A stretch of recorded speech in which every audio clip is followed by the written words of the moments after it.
I'm Giana. Nice to meet you, Giana. Nice to meet you. Thank you. How are you doing today? I'm good. Thank you for what you're doing. I definitely appreciate it. I think it's good. Thank you. How old are you? 31. Just turned 31 in August. Okay. Can you please tell us where you grew up? I grew up in Bensalem in Bucks County. Shout out Bensalem, we out there. I used to work at the TGI Fridays on Street Road for years. Really? Jack Daniel's chicken. Oh, that's it. she knows, guys. All right, cool. So tell us a little bit about your childhood growing up. Okay, so I grew up, I was born in August of '89, and both parents, mom and dad, were both addicts on both sides, both addicted to heroin, crack, and alcohol. When I was about 2 or 3, my mom left, moved down to Florida, and I was living with my dad. She would come back here and there, and my dad was really bad on heroin, so I was kind of mostly living with my grandparents, mostly my grandpop, and my godparents, my aunt and uncle. When I was 4 or 5, my mom got locked up for murder. And on my 6th birthday, I found my dad dead from an overdose. So that was like probably one of the first times I experienced like a major tragedy. My aunt and uncle did their best. They adopted me. I lived a very cushy life, like sheltered, you know what I mean? Went to private school, went to college, but mentally and emotionally, I was always off. Like there was always anger, a lot of anxiety, a lot of PTSD, I got nervous conditions where I would bite my nails. It was just bad as a kid, very bad as a kid. When I was probably 16 or 17, I started with an eating disorder. I would either not eat or make myself throw up. I was very self-conscious, you know, lie, make up stories, anything that I felt would make me fit in. So once I got into high school, I went to a private all-girls school, like the best in the city, and played soccer and thought everything was kind of turning around until I found drinking. And in high school in Northeast Philly, that's what we do. We go to the park or the bridge, or Eden is a neighborhood, Eden Hall, and we would drink. And I would get to the point where I was blackout drunk. And at this point, you know, I'm a teenage girl with no father, and of course now I'm starting to wonder who my real mom is, where she is, and you know, if I'm like her. So I didn't really use drugs in high school. It wasn't really the cool thing to do at our school. Once I got into college, freshman year, I was approached by my mother's mother, my grandmother, on MySpace when that was big, asking if I was really, you know, who I am, her daughter, that she's finally getting out of jail for murder, and she wanted to meet me.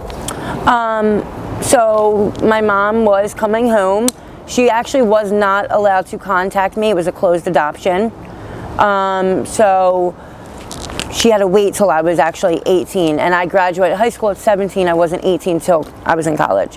So once that news came out to my aunt and uncle, things started getting kind of, not bad, but there was definitely tension in the air. I definitely can say my aunt and uncle definitely did their best. It just wasn't, which again is not their fault, it just wasn't the best that I needed. I was needed more like emotional and just physical like love, you know what I mean? And they were more about just material things and making sure financially I was stable and all that, which is okay, and I know they love me. But so I think the first person I told about my grandmother contacting me was my sister. Really, I had 3 cousins. After being adopted, I called them sisters. My one sister that was older than me, I was really close to. I told her, and as soon as I told my aunt and uncle, it was just heartbreaking to them, a slap in their face the way they took it. But in my eyes, it was just something I needed to know. It was like a void was missing. And at this time, I feel like, okay, that's the void that's been missing. After this, like, everything will be fine. And that was absolutely 1000% incorrect. So when I was 19 years old, I met my mom for the first time, and it was the most surreal experience to meet someone who looks exactly like you, talks like you, and she didn't raise me, but I talk like her, walk, act, look like her. It was just really surreal. And to hear stories from her mouth, because my mom was an addict, she wasn't the best parent in the world. So for her to be honest and come out and tell me things which didn't make her look any better, it was definitely overwhelming for me as a 19-year-old girl who, was sheltered. When I was also 19, almost 20, my grandfather, who was like my second dad, got really, really sick. And that's when I feel like I started to go downhill, because my dad, who I loved, isn't here. My mom, I thought, didn't want me. And now my grandfather is leaving. So my bright idea with my daughter's father was, let's get pregnant at 19 years old while I'm in college, and have a kid, because I could definitely support it, and I know exactly about life and what I'm doing. And that was not, I absolutely do not regret my daughter. I love my daughter. She is the most perfect, absolute thing that could ever happen to me. But I wish I would have waited, because it was a very stressful, overwhelming situation. And it probably wasn't handled the best. And I definitely, at 19 years old, wasn't the best mother that I feel like I could have been. I had my daughter, got pregnant, had my daughter, and at this time, things started falling off track. I started failing in school. I stopped going to cosmetology school, started failing in Penn State, and I started getting I didn't have postpartum. My daughter was like 2 at this point. I started getting really bad depression. I lost a lot of weight, and I was like isolating. I didn't really associate with anyone, and I found relief in Oxys and Percocets, and you could not tell me anything. That was the absolute best feeling in the world to me, aside from my daughter and, trying to be an adult on my own. Like the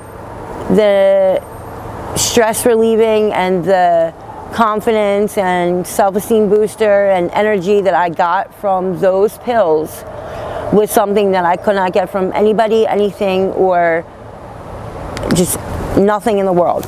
So when I was probably 23, 24, I started getting involved with heroin. And at this point, I actually learned about heroin in rehab. And at this point, me and my kid's dad are not together, and I'm finding comfort in, you know, other men, drugs, everything but what was important and what I needed to do. So, few years into using heroin, I go to, now I'm dating someone now who's dealing and selling and using, and I'm using, and it's just a toxic relationship. And I go to pick up some drugs because we're going away for the weekend, and I wind up going by myself because, you know, I know it all, and I wind up getting tied down and raped and assaulted by these 3 men and this 1 girl. And I go up to Bristol to pick up these drugs, and I find myself, 1 minute I'm in the house giving money, getting drugs in my hand, and the next I'm naked, tied down to a bed, you know, with tape around my face, getting raped by 3 different men, and also a girl that they're, you know, making do things to me. It was, at this point, I was getting, you know, they were feeding me drugs, so I was in and out of consciousness. I don't remember too much, but it was definitely a eye-opening experience, not one to make me stop, but I definitely was a little bit more aware.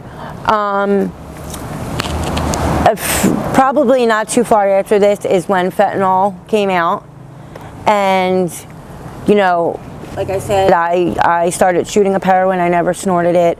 I also never overdosed. I didn't really think it was that serious of a drug. When fentanyl came out, to this day, I have overdosed 24 times. I flatlined twice. So it's definitely serious. At some point, I reached out a couple years ago, I reached out to my aunt and uncle that, you know, raised me, and I wanted to stop. I was over it. I wanted to stop. I wanted a new life, and their, you know, best idea was to send me to Florida, get me away from here, start new, and I agreed. You know, who doesn't want a new start, fresh start? They were gonna, you know, come visit me, bring my daughter, and it just seemed like the best logical idea. So I go down to Florida, I do the rehab and the recovery house, and I wind up, you know, getting therapy for the whole sexual assault that happened in Bristol. And I'll never forget my therapist saying, getting raped, especially when you're sober, is like getting hit by lightning. It's not really ever going to happen again. And not even to the day, 11 days later, I was grabbed by 2 Haitians and held for 2 days in a basement, completely sober, zip tied to a bathroom, like towel rack in a bathroom. I was burned, I was cut with razor blades, I was sodomized with a bat, I was tricked out, they beat me with a glass ashtray, they knocked my teeth out, ruptured my eardrum. It was just, it was really bad. I got out of that because they tried tricking me out at a hotel with another girl, and the 2 gentlemen that came were undercover cops.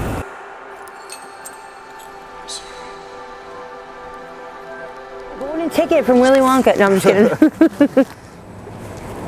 Shout out to Jen. Thank you, Jen. A blanket. That's the bag she picked, guys.